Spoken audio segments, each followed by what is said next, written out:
Hello, this is Jeff from Who Corner to Corner podcast, and I've got a question for you. Have you ever wanted to run your own podcast?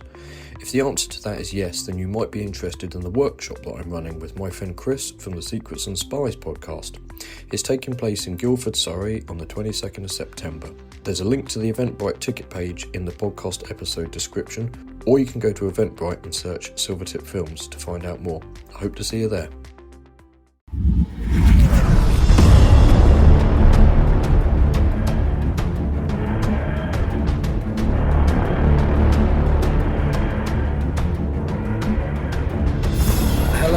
To Who Corner to Corner podcast. We are back, slightly delayed in our continuation of this, but we're going to take a look at and commentate on the Moonbase parts 3 and part 4. So this is a Second Doctor serial. I always make a point now to refer to them as serials, not stories, because interesting. I was reprimanded on Twitter. Were you? For that, yes. I should just ignore any reprimands on Twitter, mate. It's all full of monsters anyway. So not you, obviously. You're a nice person. No, I said, oh, thank you. I'll take that on board. Thanks for that one. I will cogitate that. Yeah. Feedback. Block. Sorry. So we're going to continue taking a look at this. We've got a couple of comments from people on these serials as well, these stories. So, Paul, if you've got iPlayer up, I do have it up. It's been up for a little while here, mate. Okay.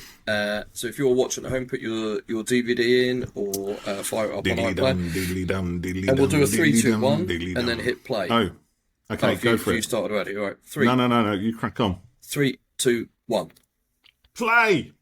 There we go. Diddly-dum, swirly. Love the swirly thing. So how did they do this one? I don't know, mate. Just pointing a camera. I think they pointed the camera at its own feed, didn't they? And then scribbled it all together and then put some graphics over it. Yeah. The old Doctor Who. That's a font, isn't it? That. Yeah, it's amazing because eventually when they redo it for Patrick Troughton's first full series after this, they went into Times New Roman, didn't they? Which is quite fun. I think Times New Roman is an underrated font or an overused font. Do you one think? or the other. What's your opinion on Comic Sans and Papyrus? I hate it. Comic Sans sucks big time. People use Comic Sans because they want to be fun and funky, but actually, no, you're not. You're just a prick. So Paul is in a good mood. It's that time of night. Anyway, we're talking over Doctor Who, man. We can't be doing that. This was a massive cliffhanger when the Cybermen, a massive clanger. The Cybermen are now fully outed on the Moonbase. Yes. They've stopped lurking in the shadows. They've stopped poisoning the sugar, for whatever reason. And they're about to do their vile, nasty thing. They're facing off against the Doctor, and I just realised I don't have subtitles on. I thought, there we go. I've got the sound up a little bit. That's now, it. Are you going to treat people with a continuation of last week's Cyberman kitchen sink drama? Well, I might do. It depends how the fancy takes me. Oh, I love that spaceship. You see that little spaceship left like someone throwing a hubcap on the moon? Yes. That's brilliant. You don't get that anymore, do you? That's very Dalek-like, actually, that, isn't it? It's a classic it saucer. Might well have even been a Dalek saucer left over from years Flipped back. upside down, yeah. Who knows? But I do like the Moonbase little model. That there. That's pretty cool. It's cool, isn't it? It's very 60s. I love 60s chic. Now, am I imagining it, or did I see that? Yeah, probably. Big Finish are doing some sort of Cyberman special. Oh yes, they're going to feature every single kind of Cyberman that's ever been evered in the whole history of Doctor Who. Let's look it up quickly. On audio. On audio, yeah. So I don't know. So what's that? They're going to do all the different voice modulations and leave the rest to your imagination, I guess, or have some artwork with them all on. I don't know. I mean, it's a great idea, but like, why? What's the point? I'm sure the story's going to be fabulous, and I'm going to buy it, and I'm going to love it. But I can't help thinking, why? I mean, we had Asylum of the Daleks, right? Which was, it was a story some people loved, some people hated, or whatever. And I thought it was pretty cool, and that visually featured every Dalek. Yeah. But it was you can only really see all those when you pause the when you pause the frame and then go looking at it. It was brilliant to see the special weapons Dalek, or the Abomination, as we call him. So, but on audio, it's just going to be Nick Briggs doing a whole bunch of voices, isn't it, really? So, good, but slightly, I don't know, diminished. Does that sound terrible? Does that make me a bad person if I'm not really that excited by it? Thanks, mate. Makes you an awful person. Yeah, I can't find anything about it on the website here. There's a War Doctor thing coming out with the Cybermen, but that's. I think that's it. I think it is. I think it's within the Time War, so it's either a War Doctor or something like that. So, because then it would make sense, I guess, wouldn't it? Because there's all kind of timey shenanigans going on. Yeah, these animations are great. I love these. Do you ever think? I don't know. I mean, some of the animations. Some hit and some miss, I guess, but I think this one's a definite hit. If people are interested, we did do a special episode on the animations. Did we? We did. Oh, yeah, we did. Yeah. I remember that. Well done, Jeff. He doesn't look well, does he? And we've also done podcast episodes where we talk about this TV show, Doctor Who. Yes, that whole thing. You've forgotten. Yes, we did discuss the animations. We did. But this is a really good one. Yeah, the sort of styling of it's cool, and the quality as well. And obviously they're produced on a bit of a budget, so there's repetition of animation in it, and it's sort of simplistic in places. But I think it works really well. I think this is really good. I mean, there's a lot of lighting on this. There's a lot of shading, and there's depth and variation. Yeah. There's motion. There's camera motion as well as motion of the flat objects as well. It's really smart. I do like it. And also, let's be honest. They don't have to spend the money on doing this and the time. Well, they don't anymore, do they? Really? I don't think. Well, do you know? I wonder if they'll do a future. He's going to say it. Here we go. No. They're going to make it with puppets. Oh, finger puppets like finger bobs. Yeah. No, they'll spit it. They'll put it into. You will be like us. And we'll get a lovely AI version of thing. Oh, there we go. I knew you'd say it eventually. The forbidden words, verboten. Well, I wonder if they will, but. Well, someone's already had a dabble with the AI. Animator, haven't they? Is this the Tom Baker action figure? He whom we shall not speak, eh? Is that who are you talking about? I'm not telling you. Oh, there was a Tom Baker action figure that started moving, going around on Twitter. Was there? Yeah, that proved popular. Oh, I saw that. That was fun. Yeah, when he was just running against TARDIS or something. Yeah. That little clip. Fun. No, of course it was fun. Yeah, it's just a little thing, isn't it? It's like, hey, look at this. It's all right, They're not trying to recreate an entire serial, just an AI, like the person I was thinking of, whose name shall not be mentioned. I know who you're talking about, yeah. Yeah. Oh, God. Mate, that Tom Baker running thing is just like doing something in PowerPoint. It's literally just that, It's someone playing around with a bit of software, having a bit of fun. They're not trying to make any grand statements by it. They're not like going on LinkedIn and saying, AI is the future. You need to sack all your workforce and start doing AI. You know what I mean? If you're not on LinkedIn, then you should join it to look at the AI slot. Yeah. Lord. Or actually, even better than that, Jeff's reaction to the AI slot, which actually just gets me out of bed every morning. Oh, I wonder what he's commented on today. And I should stop. You are so against it, mate. It's just unreal. It's not unreal. I think it's really important to. It's not going away, though, is it? It's literally here to stay, and it's going to get better and better and better. You can rage against the tide as much as you like. The beach is still going to get wet. So what do you do? Do you stay there in your trunks, or do you buy a diving suit? Choice is yours. That's the way I say. Well, when your job is gone. Or even open up a beachfront on diving suits that sells diving suits. Even better. You're sorted then. Opportunities, mate. You've got to change what you do. You've got to adapt, I know it's going to be difficult for some, and, AI's affected my business, but you pivot, you move, you change, you somehow, embrace the future, or at least find an opportunity within it. Otherwise, you're going to die. It's as simple as that. Yeah. You become better than the Cybermen. That's for sure. Yeah, well, we shouldn't talk about it because I have very strong views about it. He does. Yeah, you do. Yeah, a bit old-fashioned. Because I think it affects my livelihood more than yours, probably. Mate, there are so many things that can affect your livelihood. AI is just one of the many things, but it's one of the things that is nowhere near as good as all the hyperbole is selling it out as. Oh, no, it's not, no. But it's not. So at the moment, it's not even a threat. Right now, it's in that point where you think, well, okay, is it something I can use? Is it something I can take advantage of? Or is it something that I just don't even need to bother about at all? But not really, no. It's a tool. It's just a tool like everything else right now. Yeah. I was just going to change the subject completely and go to a comment from 60s Man on Twitter, who says, I saw this live on original transmission, the best part of 60 years ago. Oh, I realise what he means now. Yes, it was the best part of 60 years ago. When I read it earlier today, I was reading that as it was the best part of 60 years of life.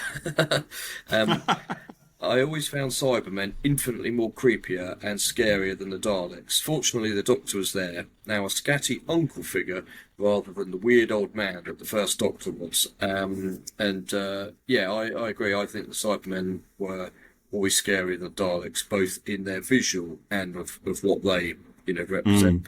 And then Lynn Morgan has commented in response, those Cybermen freaked me and my sister out. So the Cyberman is ordering people around here at this point, isn't he? You will leave your places and go over there, and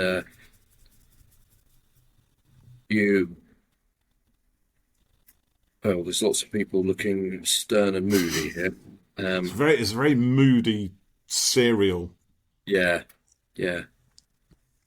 They're just standing around, not doing much here. Oh, there you go. That's one thing about some of these older stories is there's a lot of dialogue, like a lot of talky talk. Yeah, and do you think that it's quite well sort of known that a lot of older serials are 6 episodes long, and they probably don't need to be that long. But then I think that was the way things were back then. There's not that many Troughton serials which are more than 4 episodes. No. There's a few, but they're few and far between, I think. There was a few Pertwee like that, wasn't there? But I think Pertwee's tended to be 2 4-parters and 3 6-parters in a season, something like that. But then the first season where they were all 7-part, apart from Spearhead from Space, which is 4. That's crazy. I think that, they were working with not obviously a massive budget and the limitations of the time and things like that. And so it tended to be a bit of, padding perhaps to fill things out to hit a runtime requirement, episode requirement. But then on the flip side of that, I'm not sure that I particularly like this thing of chopping down old serials to an hour and a half long and things. What do you think? My view is that they are what they are from the time, and I think that's how they are. I agree. Mutilate them into something quote unquote modern. Mutilate. You're using some very loaded language there, my friends. Edited. Well, if someone accused you of mutilating the footage, the 12-hour footage that you shot, into a 3-minute promo video, it's basically that. What's going to get people watching it? Are the kids these days going to watch a 10-part serial? 10 episodes of 25 minutes, or do they want it all boiled down into an hour and a half? So to be fair, to answer your question, I think it just depends on the quality of the edit, and whether the story is retained enough that you can understand it. I mean, don't forget, over the years, Doctor Who has been cut down in various forms. Anyway, there was Genesis of the Daleks was cut down into a 90-minute special. I think the Green Death, Pertwee one was, and a few others along the years. I can't reel them all off just now, but to fill out those longer stories, there's like an A plot and a B plot, and sometimes there's even a C plot.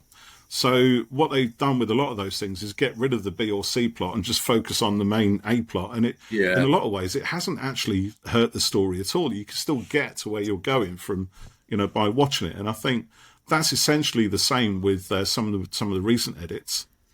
But there's a danger that in cutting down to hit a minute deadline, if you like, that you end up chopping the wrong things out. Was it Andrew Cartmel who said to us, right, when they were editing The Curse of Fenric, they did the wrong thing. They were trying to reduce 27 or 30 minutes of footage into 23 and a half minutes, and they were just chopping bits off every scene to try and make it fit. Yes, and what happened was it was just, it didn't make sense. There was a lot of logic missing. Whereas what they should have done was taken Nicholas Parsons out, because in a way that's kind of like the B plot. The difficulty with Fenric is that B plot gives so much weight and character and emotion to the A plot. So you take that out and you've just got something very shallow on top. So editing isn't as easy, I think, as a lot of us would like to think. And I think it varies from story to story. So I think we've all got our own preferences as to what works and what doesn't. And it is literally just that, I think, your preference. Nobody's going to edit something like this down into a short chunk to try and, attract the kids and get it right for everybody. That's kind of how I feel. I think that's quite an important thing to remember with, anything, really.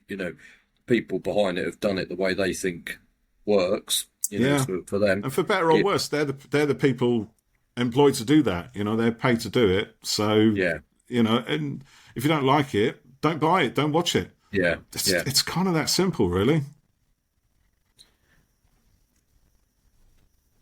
Benoit, I love Benoit still wearing his neckerchief. I was trying to think.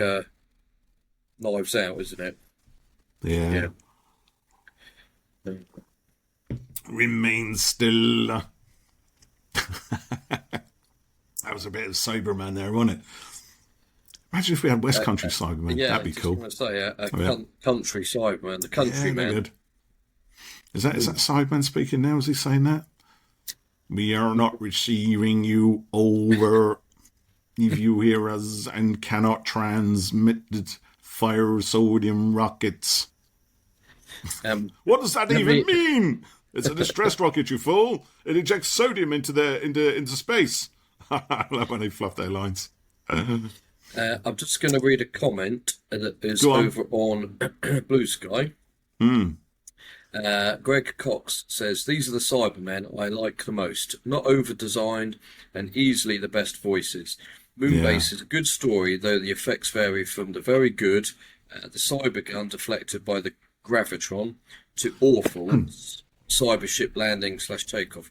Troughton's Doctor is my third favourite behind Pertwee and Tom Baker.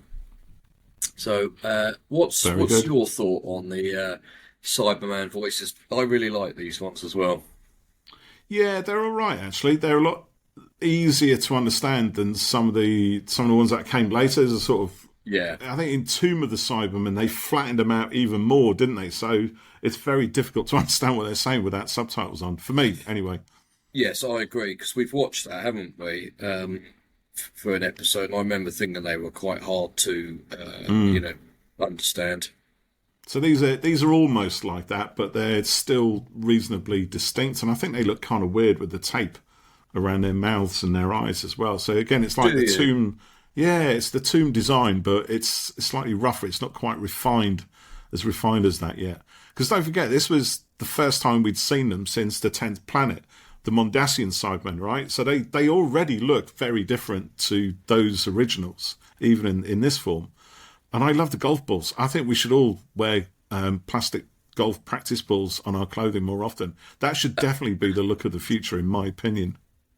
What I just wanted to look up what is the? Okay, yeah, they are. They're pickleballs. yeah. That's what I thought. Yeah, that's what you use in pickleball. Yeah. Yeah, I love practice golf balls and vacuum cleaner hose. I'm not going to do the voice, but you can imagine the designers. Yes, we need pickleballs. Yes. I think it's just looking at what materials you can get for the money you've got. And actually, I don't know how new those things would have been back in 1966. Well, they might have been quite new inventions then, Like bubble. I like that little bit of animation there where they had Troughton mop his brow. Yeah. Did you catch that? I did catch that. Yeah. Yeah. And there's some deadly Cybermen goo squirting out of their chest units. I kind of missed that. What is this? It's sodium, right? Salt. Is that what they're spraying? Is it salt at the end of the universe? I think so. I can't remember now. No. It's actually reminding me of Stitch in Lilo and Stitch, who have to squirt him with water when he's naughty. I missed that. Quick, get these things off their heads. Oh, this is the partially... Are they converted, these guys with the plague? Yeah, it's giving them a huge quiff. That's what it's done. Yeah. It's quite grim, though, isn't it? It looks pretty good, that plague. A little bit... Little veins around their face. Praxeus-like, in a way. Yeah. Well, it does on the animation. I think in the film segments, it's probably not quite so much like that. No. So, I might have asked you already, but do you have a favourite edition of the Cybermen? I don't know, really. I never really thought about it. I kind of like the Invasion Cybermen, I guess. Because I think, for me, the Cybermen with the side pieces and then the handles, right? Yeah. So, like they've got the head thing with the stripes on, and they got the handles. Well, in the Invasion, they sort of bulked them out sideways a bit, didn't they? So they had like the boxy things and then the handles going in. So they looked even more alien-like and even wider. And I think also because they were sort of similar to the Revenge of the Cybermen, if you like. So, and me growing up in the 60s, that kind of design was the Cybermen, right? There wasn't any other that I was aware of for years and years.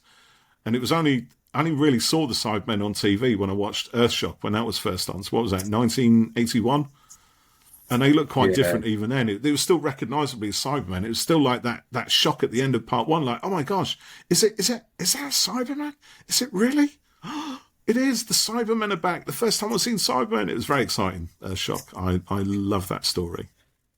Yeah, Earthshock is really good. Yeah, the first ones I saw were Silver Nemesis ones. Of course. Which I talked about before. Yeah. And they look really cool. I think they do, actually. I think of the 80s Cybermen, I think the Silver Nemesis ones are probably, for me, the best. Maybe. I'm trying to think what they look like now. Or the ones in the Five Doctors. Yeah, the Five Doctors ones had the...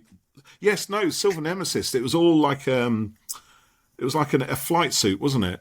Sprayed sort of dirty grey silver. But the faces, the helmets are really, really shiny. They've got some brasso out on them. Yeah. And the Invasion ones, and you're right, the head is a lot bulkier on there. I think I'd say the Cybermen are my favourite recurring enemy. To be honest, I like the concept of them, and I really like the design. And so even this one, here, if you kind of look at it like the evolution of the Cybermen throughout the years, this is obviously kind of an earlier version, and I quite like the sort of slightly domed. Yeah, I kind of do as well. Yeah, tape around the mouth and stuff. I think they look pretty good. But yeah, I don't know. Maybe I like the Silver Nemesis sort of style, Attack of the Cybermen style a bit more. Yeah, I'm slightly less keen on Nightmare in Silver, because they were just when they were upgraded, they were super quick for one story. Yeah. And I mean that in itself is not really like what's happening to this Cyberman. He's got goo coming out of his mouth. I'll tell you what. He just bottled him. Yeah. For a race of supposedly indestructible or almost indestructible alien robotic cyborg beings, they're brought down low by some pretty mundane objects and fluids, are they not? But it's not vinegar. Yeah.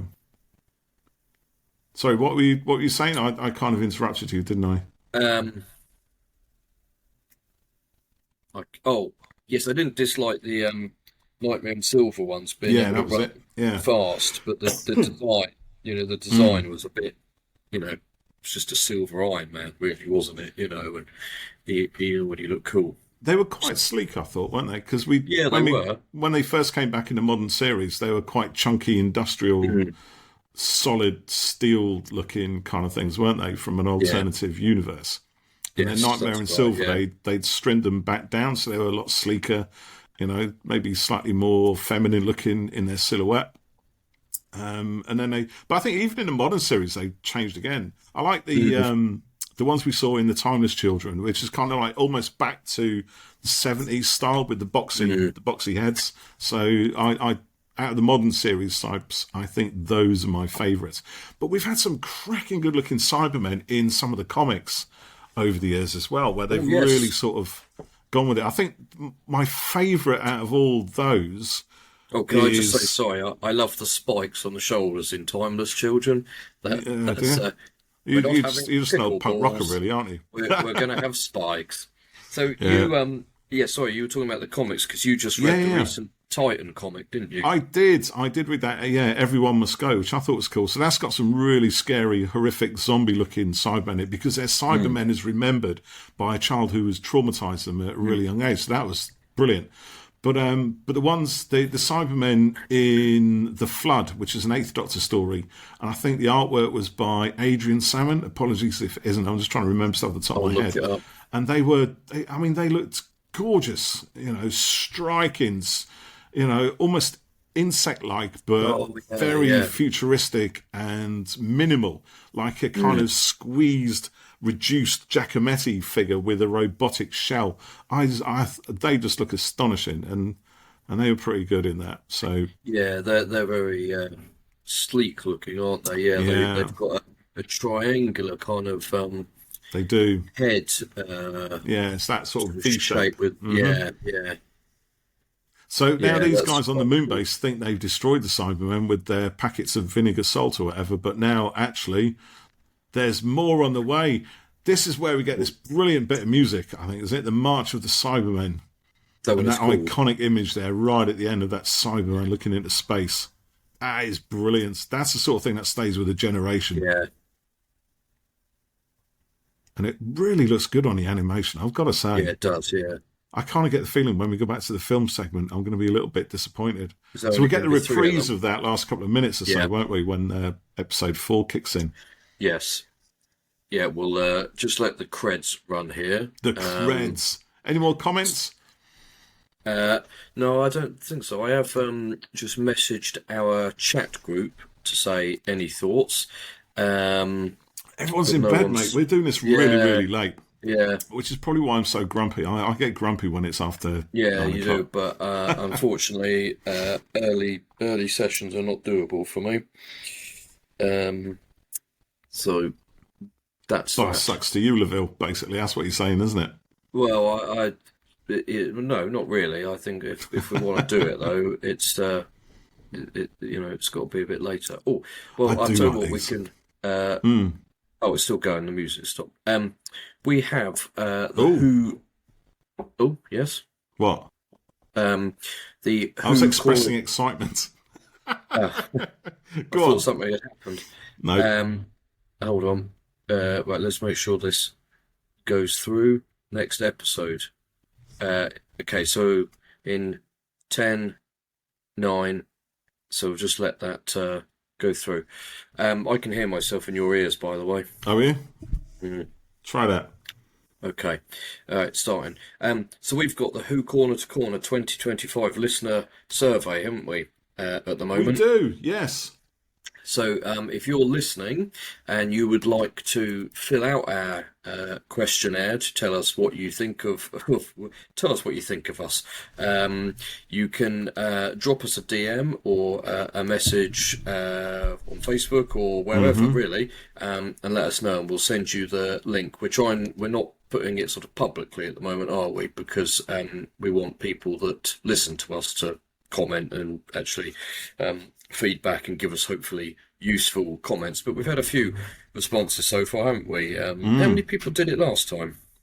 It's about 140 last time. Was it really? Yeah, we put it out on a public link though. Yeah, we did. Yeah, true. But maybe we could do that in time. But yeah, just having a quick look over the things here. So while you're doing that, I'm looking at the so this is the film segment now of the bit that was oh god, I mean, it's such a mess. Why do we record so late at night? Honestly, nothing works in my head. I know why we do, but it's a struggle. I'm not going to lie, ladies and gentlemen. Anyway, so we're watching episode 4. So this is the first couple of minutes, which comprises of the last couple of minutes of the previous episode, which is quite interesting because then we can compare the animation to the film segments. And I thought it might disappoint, but actually it looks pretty good. There's a nice bit of tension, some really quite moody camera shots. It's filmed quite low. The camera's held quite low down, I think, which is almost like a modern way of filming, isn't it, Mr. Jeff? It makes things look more threatening when you do that. Yeah, exactly, yeah. You can't always achieve that with those big pedestal studio cameras they used to have, I don't think. No. So it's almost, it feels almost like a single camera kind of setup. Yeah. A lot of this stuff, there was no... but exactly like you said, because of the way the cameras were and everything, it was just shoot it. There was no opportunity for a lot of staging and really planning it all.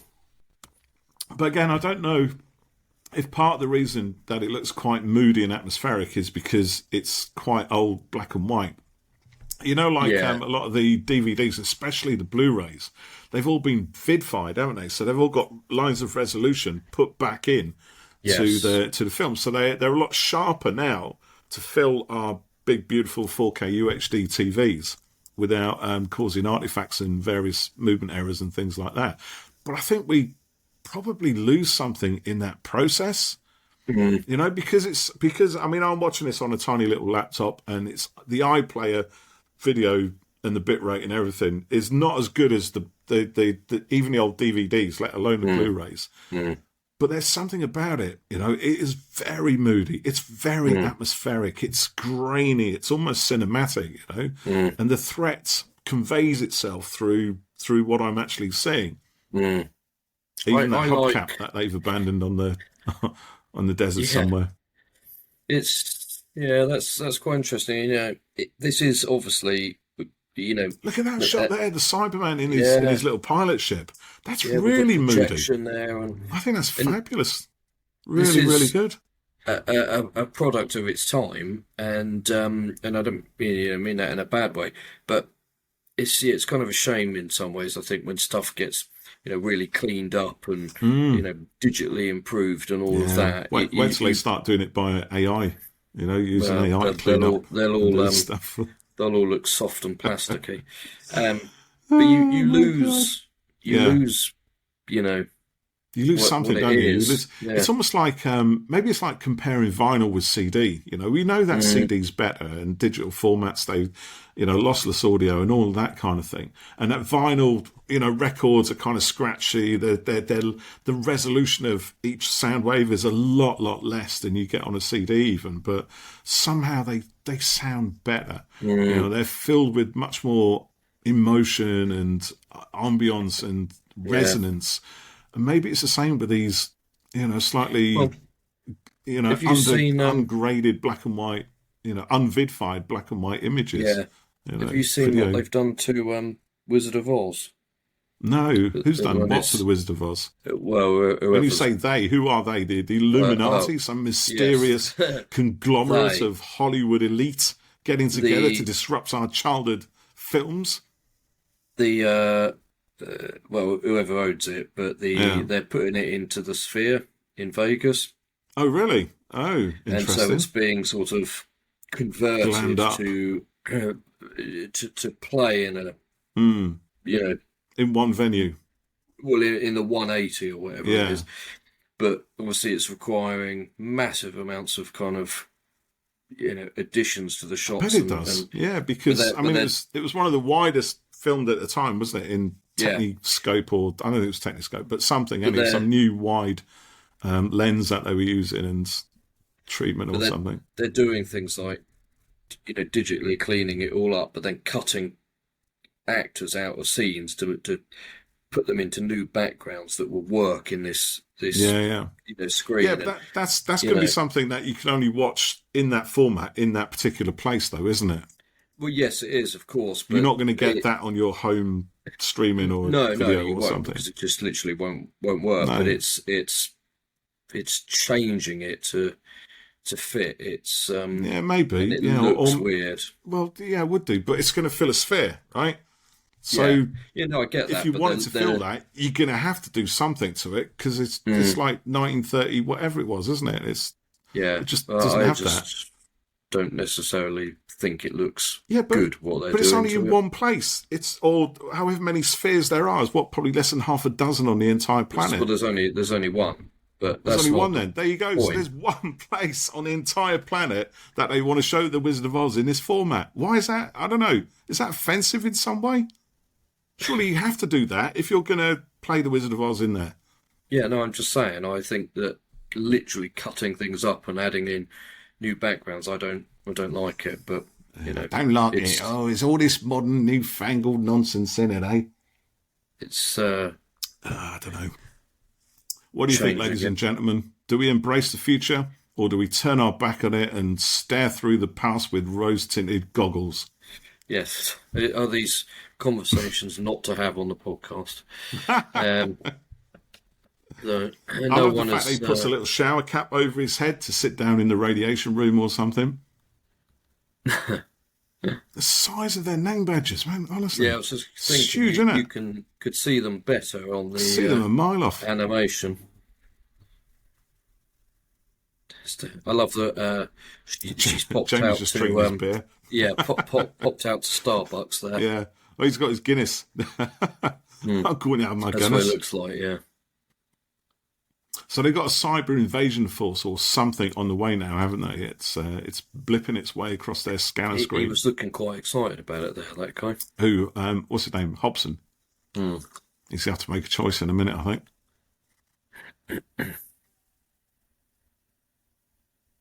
There's a lot of.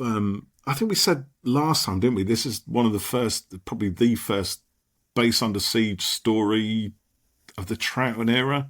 Unless you count Power of the Daleks, I guess. But I think this is the one where that format kind of finds its shape, isn't it? I think because, when you compare this to something like the Ice Warriors, for example, there's a lot of similarities. There's one sort of middle-aged guy in charge of everything. So I think in the Ice Warriors, he's kind of losing it a bit. He's kind of off his trolley slightly. He's under a lot of stress. Whereas Hobson is a lot more collected. But you think, how many Doctor Who stories of this era and into Pertwee's era are there where you've got this institution held together by a single guy who's got to make some really tough decisions? Yeah. There's quite a few, actually. Yeah, and the Doctor's kind of in there doing his thing. It was a big part of it all, wasn't it? A very kind of reliable format, and still happens, now, doesn't it? In some ways. Yeah, it's a good one. Yeah. Thinking of Waters of Mars is just very similar. Yeah. Bigger scale, perhaps, but still a base under siege. Yeah. Or maybe even smaller scale, actually. I think because there's quite a tight cast of characters. I mean, scale in terms of the sets and everything. Yeah, definitely. But I think in terms of the drama, it's much. Waters of Mars is much more narrow, and I like it for that. Actually, it's much tighter. It's really quite self-contained, even if it does kind of hit us over the head with the obvious that we've already spotted again and again and again. But that's another thing. They sort of turned into mermaids there with their sleeping bag like a fishtail. Yeah. I've got Freya's cold coming at me. Oh. She's been coughing and spluttering for the best part of the last, 10 days, 2 weeks. It's been a little while now, hasn't it? Yeah. Oh, God, yeah. And I've finally felt it this morning. It's come at me as it's coming at me blindsided. I'm coughing, I'm spluttering, I've got a pounding headache, and I've got a cold, and I've got the old everything's going on with me, mate. I don't know if I'm going to be able to make it tomorrow night. I really don't. And if I did, what kind of a state would I be? Like a quivering jellyfish, I would. Well, you'll have to let me know if you can't make it. No, I'll be there, mate. I paid money. What are you on about? Did you? Yeah, I told you I had to buy a ticket. Oh, yeah. Yeah, well, there's only 2 seats left now. Really? Wow, that's amazing. Watch out, And Ben, behind you. Ugh! It's a half-converted cyber dude. Just run in with a stainless steel trolley. Table thing. Oh, that's brilliant. Do you know what? There's no problem that a little bit of violence won't solve in these things. No, he's using a ruler to. He's got one of those big steel rulers. Yeah. Do you remember those sort of plastic rulers at school that were shatterproof? Do you remember them? Yeah. Can I break it by putting it at the edge of the table and twanging it? Test. Used to put it twang, twang. That's it. Yeah. I think kids still do that nowadays. Yeah. Yeah, do you know? I mean, we're talking over this thing horribly. It's such a wonderful story, though. It kind of moves, it changes as it goes. It's when you said earlier that if you in a lot of six-parters and there upwards, there's a lot of padding, and I think there is, and sometimes it can even happen in the smaller stories in the four-parters. But I generally don't think this one has a huge amount of padding at all. It's like the story starts off in part one as a kind of mystery as to who's killing off the base stuff or where's this plague coming from. Oh, there's some great acting here for needing oxygen. I hope we don't lose that much oxygen. This is great. I remember the first time I watched this, and I've only seen it once before anyway. But I think it's great. It's almost like you have to sort of forget what you're actually seeing in some way, and obviously they're acting it a bit. It's like watching theatre. You forget that you're in a theatre. If the story's strong enough and the actors are bringing you into that story, you know that you're watching cloth backgrounds and it's all on a stage. And it's the same kind of thing with this. But if everything's strong enough, you just go with the story. Everything. Oh, look, the coffee's boiling a bit there. What's happened? They got a hole in the glass, haven't they? So they're losing atmosphere. Is that what it is? Yeah. And their little cloth wasn't going to hold it. No. So the coffee boiled over long before. Yeah, well, I suppose it would actually. Because I guess with no atmosphere, the air pressure's less, isn't it? So things would boil potentially at a much lower temperature. That oxygen tube that they had there, it sort of looks a bit gross and made me think of the face hugger appendage because I've been watching Alien Earth recently. I'm waiting till there's a few more episodes and I can just binge it in one fell swoop. Is it good? You enjoying it? Yeah, I am. Yeah. The Earth element appears to be sort of irrelevant, really, because it's all on a ship, really. Tell me nothing. I'm avoiding everything. I don't need to tell you anything. It's good. Yeah, I'm quite enjoying it. Yeah. Yeah, but the face huggers, thing, it sort of looks like that. Oxygen pipe things there. Well, they have those in the first Alien movie, don't they? When it comes in through when Ripley tries to stop them bringing it in, they have like the masks on. Ash and Dallas. I mean the bit that comes out of the face hugger. Oh, out of the face hugger. Right, I got you. Yeah. I can't remember where you see it in, but it's when it's trying to get you. See the strings on that hubcap again. Oh yeah. That looks. That's quite hard to swallow, to be honest. Yeah. But you got to go with it. Get the strings. 60 years ago. I know. And you would have seen that on these tiny little TV sets. No. And what were they even like? 325 line? Mostly? I think you might have had 405 at that point, but 325 lines of resolution. That's all you had. So you'd never seen strings on that. No. But it still looks moody. Look at this. That's a great shot. I love that. It's kind of mysterious and slightly alien looking and weird. Yeah. Just thinking, do we ever see? Oh, we do see Cybermen ships, don't we? Because we quite often see Dalek ships, and they've always got those kind of, cone, sort of pillar things that are sort of curved, aren't they? Right. Yes, I know what you mean. Yeah, do you know what I mean? Yeah. In the inside of a Dalek ship. Yeah, in the inside. Yeah, but we do see Cybermen ships sometimes, don't we? Sometimes. Bounced off it. Yeah. It does bounce stuff. Where's that gone? Go on, try again, Rob. Yeah, miss again, John. Jesus, man, you check the aim on that thing. God, that's it. I'm done. I'm out of here. He has a look, and then he's I'm done. You guys are on your own. Forget it. Yeah. Forget this bullshit. I'm not having any part of this.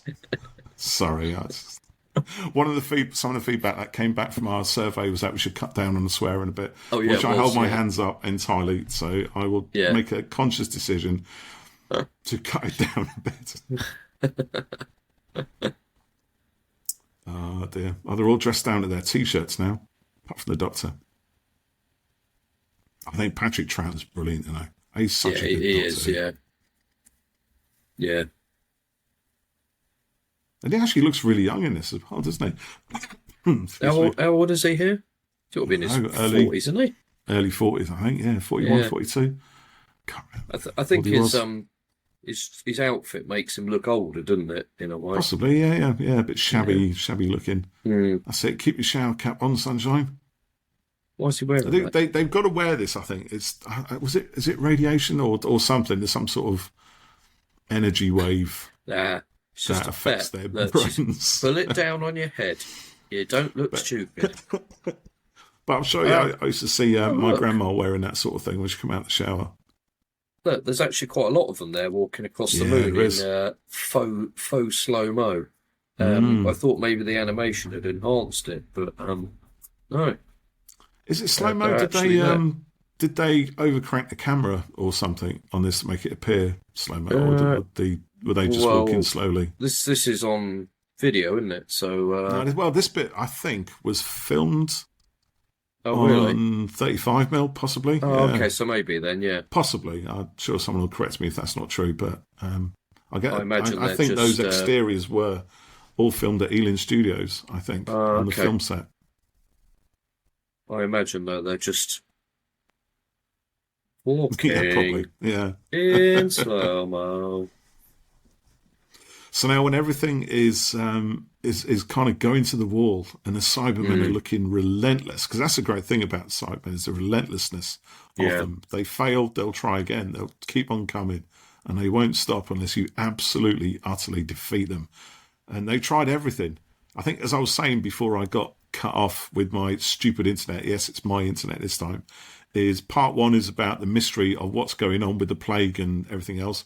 Part two is like leading up to the reveal of the Cybermen. Part three is that battle with the Cybermen that have been revealed and they think they've got them all.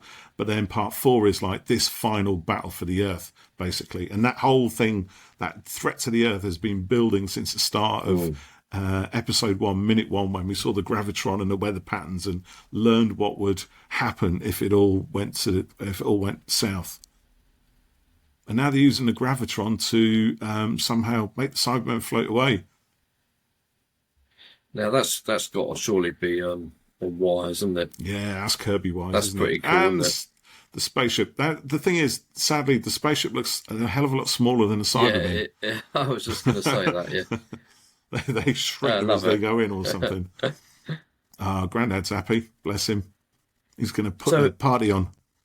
Here's an idea. So we get some novels. Some novels are sometimes turned into TV episodes, and some audios get sometimes turned into TV episodes. But what about remaking an old story? You know, taking this and redoing it with a. I don't know, mate. I don't know. That offends me more than any of your other ideas. Yeah, that's different. That's. Why would you just not write? Well, just not do new stories. Yeah, I agree. I don't think there's any point, with the audios, that you have to sort of assume that there's a large chunk of the audience that won't have heard them. So adapting it, is putting it to new people as well. Exactly, yeah. But even if there's people who haven't seen this story here, for example, remaking it with a newer Doctor. Yeah, but what's the really point? I mean, all you'd be doing. You could take the same script, couldn't you? I suppose, and do the same story. But the thing is, this story is kind of repeated so much throughout Doctor Who. Anyway. Yeah. It's like it's pointless doing it. You just write another Base Under Siege story and just follow the same plot beats. it wouldn't be the first time it's been repeated. So No. I can't see the point in a way. No, I agree. But That TARDIS is quite bad, though, isn't it? battered, yeah, totally, yeah, completely. Nice little pan across the moon with its craters. This is before anybody had actually been to the moon, isn't it? This is 66, so he didn't go to the moon till 69. So this is all based on lots of other sci-fi type stuff with the moon. Mm. Oh, he's changed his outfit. Yeah, we're in the TARDIS now, and the TARDIS has special powers to change the Doctor's outfit. I think this is what he's wearing under his jacket, possibly. Oh, no, it's the spacesuit, isn't it? It's the overall from the spacesuit. Yes, you're right. He just took the goldfish bowls off. Yeah. See, if this was the modern series, they'd all be wearing the red, the red spacesuit. Yeah, and they change clothes by burning them off. SB6. Yeah. Oh, look at that Macroclaw. Dramatic orchestral music. This is where they are now. Do you know what? I love the Macroterror. Never able to watch it until it was animated, because there's literally tiny fragments of that exist, and it's really far out and creepy and weird and surreal and unsettling and just freaky. It's like listening to a Genesis album, like Lamb Lies Down on Broadway or something like that. It's just got that really bizarre vibe to it. Just looking at the whole rest of the series is animated, isn't it? Yeah, pretty much. Macroterror, Faceless Ones. Yeah, the Faceless Evil Ones. of the Daleks, yeah. Good. Well, I enjoyed watching that. I feel like we should do a bit more Second Doctor stuff, shouldn't we? I think we should. Maybe some First Doctor as well. And yes, we haven't done that. Definitely do some First Doctor. In fact, I've got the perfect story for the First Doctor. I'm going to put my hat into the ring and say we should watch the War Machines. Okay. Which is not too far behind this one. It's only like a year or so previous. It's like 4 stories before. Okay. 5, 6. Anyway, it's not too far away. It was like the end of season 3, I think. Yeah, okay. Well, let's have a look at that. Yeah. That's when we loads to get on that. Yeah. Yeah. Brilliant. Well, if you've listened this far, thank you, and I hope you've enjoyed this. And we will be back soon. We've got some quite exciting stuff coming up with some guest interviews. Oh, I forgot to tell you about one. I'll tell you when we finish. Always exciting. Yeah, so thanks for listening, and we'll catch you next time on Who Corner to Corner. Take it easy. Bye. Bye. Bye.